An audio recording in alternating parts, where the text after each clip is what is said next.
What you're looking at is a student microscope, the kind that we will commonly use in college introductory labs. It's currently covered by a dust jacket, so let me take that off so you can truly get a view of the microscope. All right, now that you can get a full view of the microscope, you're going to notice a couple things. The first thing is this microscope is unplugged. So in order to truly use the microscope, that's going to have to be something we take care of. So we'll unwrap it, and then we'll go ahead and plug it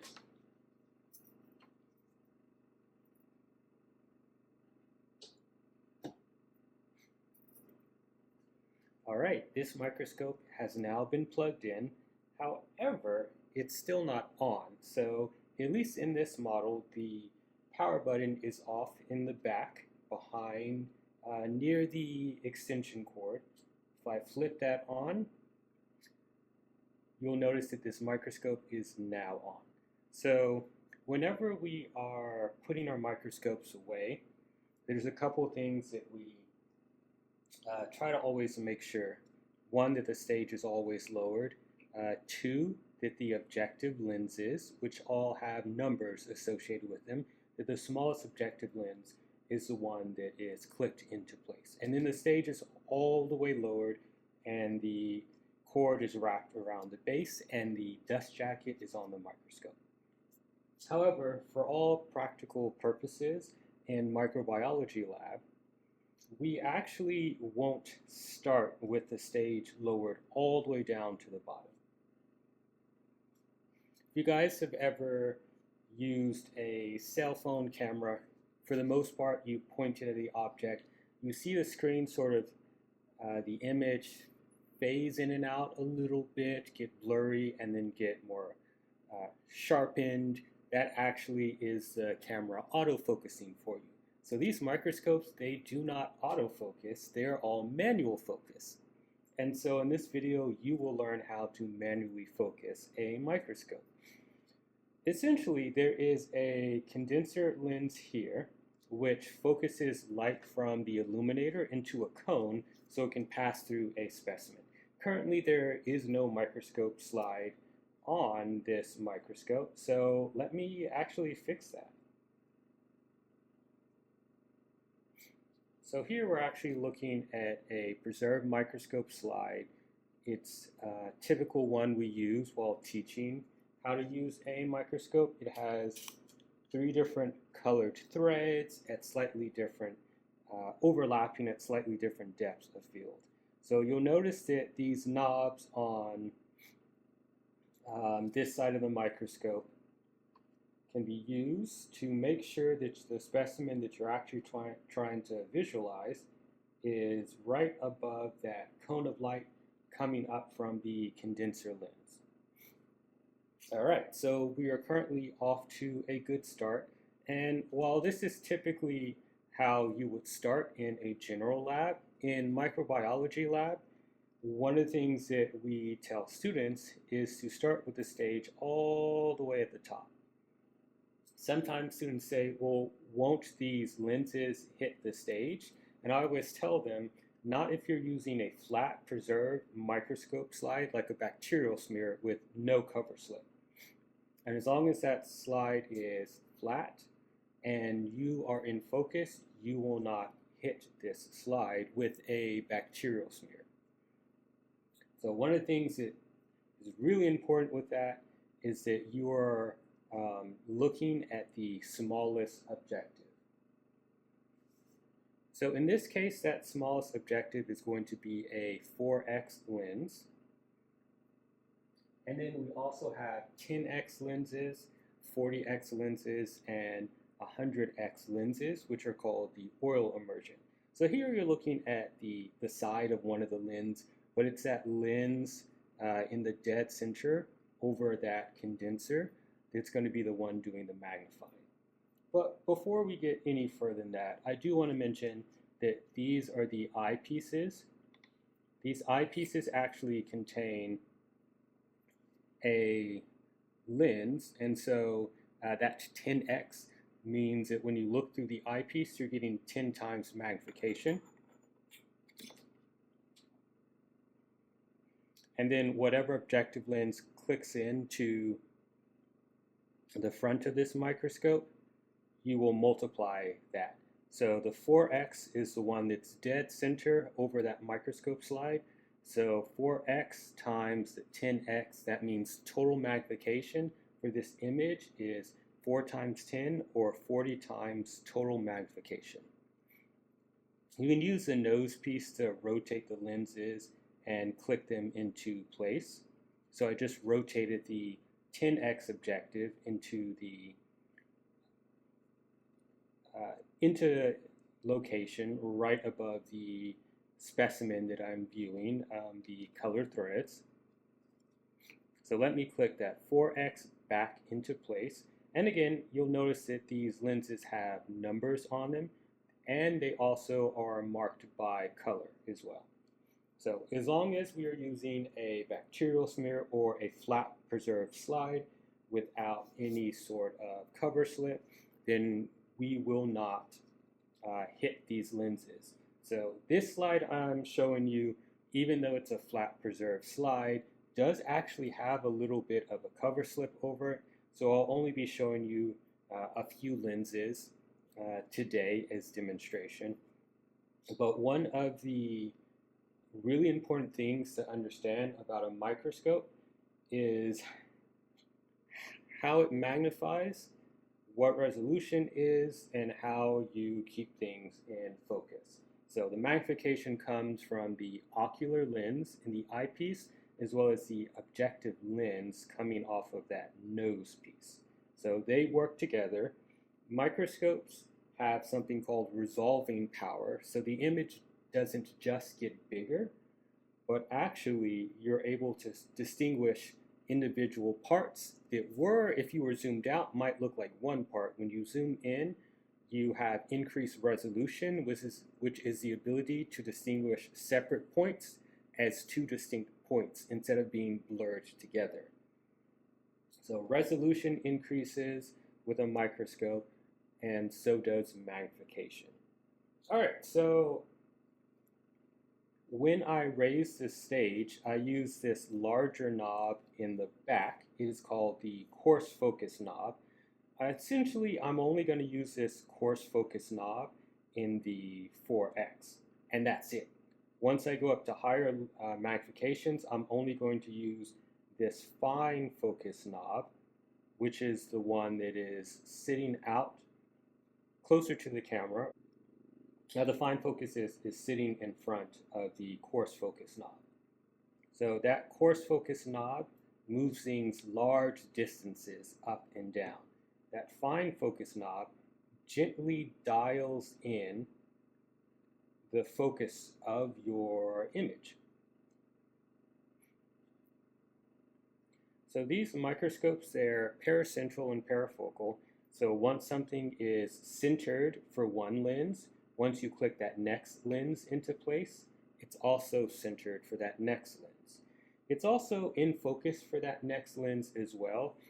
However, in between focusing and moving those lenses, you do want to double check, especially as it relates to your depth of field. So you might have to dial in the fine focus a little bit between those lenses, but other than that, it should not require you moving this knob large distances. Even using that fine focus, it shouldn't require that, just switching from lens to lens to lens. And so you'll notice that these lenses, they click into place, and that's how you know that they are properly positioned above the specimen. One thing you may not be able to make out too well from this view is that these lenses, as they go up in magnification, are actually physically larger lenses. So they get closer and closer to that stage and that specimen.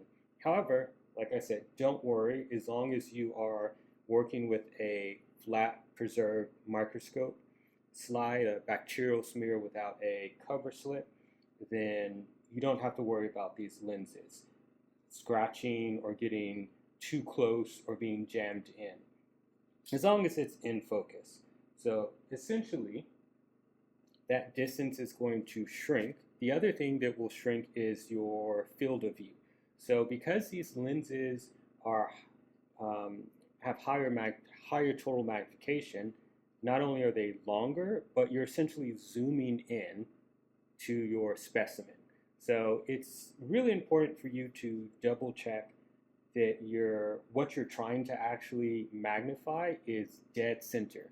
Because if not, you could accidentally zoom in hundreds of times into the empty space between the things that you are actually trying to visualize. So double checking that the slide is centered between these different objective lenses, and then paying attention to how your field of view shrinks as you magnify are two important things.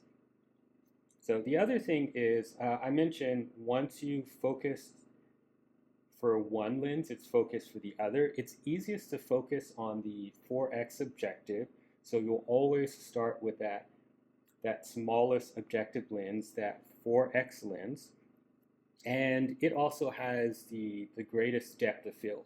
So you can see the foreground, you can see the background, the whole image is in focus. Even things closer or further away, they're all in focus at that 4x objective lens. But as you go higher into those lenses, that depth of field shrinks, which means the background gets blurry and then the foreground tends to be the only thing in focus. And that effect is incredibly dramatic at the 100x oil immersion objective, where you have just these narrow slices, these narrow planes where your specimen is in focus, and just a little bit of movement of the fine focus can go from everything in focus to seeing that thin slice in focus to seeing nothing at all.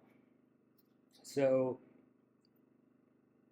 if you lose your focus in, say, the 10x or the 40x objective lens, always just go back to the 4x lens, because it's easier to refine your focus. Plus, you don't have to worry about jamming that microscope slide up against these lenses, because you're not going to be able to do that at the 4x objective lens. It's just not actually possible based off of the design of the microscope. But once you get past that 4x objective lens, don't touch this coarse focus knob at all. So a lot of times students might try to click in a new one and say, oh, it's getting really close, and they'll lower the stage all the way down. Well, the focal point for these microscopes is fixed for any given specimen. For these flat preserved microscope slides and even your bacterial smears, that focus point is going to be almost all the way at the top of the microscope. And so because this is manual focus, and that focus point is a point in 3D space that stage has to remain at in order for your image to be visualized. It actually has to do with the way light rays pass through that condenser lens and all the parts of the microscope. And when the light rays converge, they converge at a single point in 3D space, a vertical point. And where they cross, that is the physics and optical as well as mathematical position in 3D space where the image is in focus. Now, if you have your stage too high or too low, the image will either be focused underneath your specimen or above your specimen. For all intents and purposes, that means that you probably won't see anything. Everything will be so out of focus, you really won't be able to visualize anything. So once you find that spot in 3D space where your image is perfectly aligned and perfectly in focus and perfectly centered, you're not going to be moving this coarse focus knob at all. Because if you do this, then your image is no longer in focus. Because if it was at perfectly focused here and you lower that stage, everything will be so blurry that you won't be able to see anything. And then students ask, well, what about if I scratch a lens? And then I tell them, once again, if theoretically, If you had a larger slide or thick cover slip and the focal point required you to get so close that you would scratch this lens, then you just couldn't use that magnification. You just would not use it or any other higher one. So if you truly think that it's going to scratch, you just can't use any higher magnification. And so obviously in a microbiology lab, again, we're working with flat preserved microscope slides or bacterial smears, which are flat and don't have a cover slip. So we don't have to worry about that. We can start with the stage all the way at the top. We'll look through these eyepieces. We'll use the coarse objective knob to find that focal point, which will be somewhere around there. We'll verify that the slide is centered, that we are properly focused on everything that we'd like, and then we switch to a higher magnification, double check that everything is perfectly centered, and then dial in the fine focus a little bit, switch to that next highest objective lens, verify that fine focus just a little bit. And for this kind of slide, that would be it. We wouldn't go any higher to oil immersion because this actually has a thin but still present cover slip. If it was a bacterial smear, we would actually practice oil immersion. But that's something that you'll learn inside the physical lab. There are other couple things that I need to mention. So I did talk about the condenser lens that focuses a cone of light from the illuminator up through past the specimen. That can actually be raised or lowered. There's a knob on the other side of the microscope that can do that. As well as the front, there is a lever that changes the iris diaphragm. So it's kind of like the aperture blades in a camera lens. You can open it up and get a lot of light, or you can close it down and get less light. So there are trade-offs for that. When you open it up and get more light, contrast tends to decrease. When you close it and get less light, contrast tends to increase. And so you have to balance your needs between contrast and amount of light. For this kind of microscope, you can also adjust that illuminator source and change how much light is going through. And then there's also a knob on the side where you can also change the intensity of the light. So if you have plugged in your microscope and you can't see anything, then one, you need to make sure you have a slide on and that it's in focus. But if you're not seeing light come up at all, then you'll check to make sure that it's on, and then you'll check to make sure this knob, this dial at the base has the light turned on, and that your light illuminator here is all the way open, so you have the maximum amount of light coming through. So those are the troubleshooting steps. It's also important to use optical grade lens quality wipes. So don't use a paper towel, don't use a Kleenex. You need special dedicated optical quality wipes to clean the bottom of these lenses in case they get dirty or smudge, and to clean the lenses in your eyepiece as well. So because this is a microbiology lab, most of the time, at least for my students, you're going to be looking at either spherical or rod-shaped microbes. And so if you see, I think the rod-shaped bacteria, they kind of resemble Tic Tacs. And so the majority of the organisms we actually work with are going to be rod-shaped. So for the most part, if you don't see something that looks like little Tic Tacs, you are probably focusing on a scratch or some sort of abrasion in either the objective lens, the ocular lens, or the slide itself. A lot of times students get fascinated by the way something like a drop of water looks like under the slide, or even if they are making a bacterial smear, the way that Sharpie line looks underneath a microscope. So if something does not, for this lab, if it doesn't clearly look like a bunch of Tic Tacs thrown onto your field of view, you're not actually looking at the image. If you see vague objects that are kind of smudged, kind of random, just have these weird patterns, and you're probably looking at scratches or dirt or something like that on the lens. So, I won't actually be able to show you with this setup what this microscope slide looks like. However, I am going to put this microscope away. So I'm going to make sure that that smallest lens is clicked back into place. I'm going to lower that stage. I'm going to turn off the microscope. And then I'll actually take the cord and wrap it around the base and put the dust jacket back on. I'm going to go ahead and unplug this. Yes, one final thing is when you're carrying a microscope, put one hand underneath the base, hold it close to you, and then grab it by the arm, which is what this structure is. So always carry these microscopes with two hands. They're actually pretty heavy. So thank you guys for watching. If you have any questions, you can always ask your instructor, your lab instructor. And most questions, they're fairly common, and we can get an answer to them pretty quickly.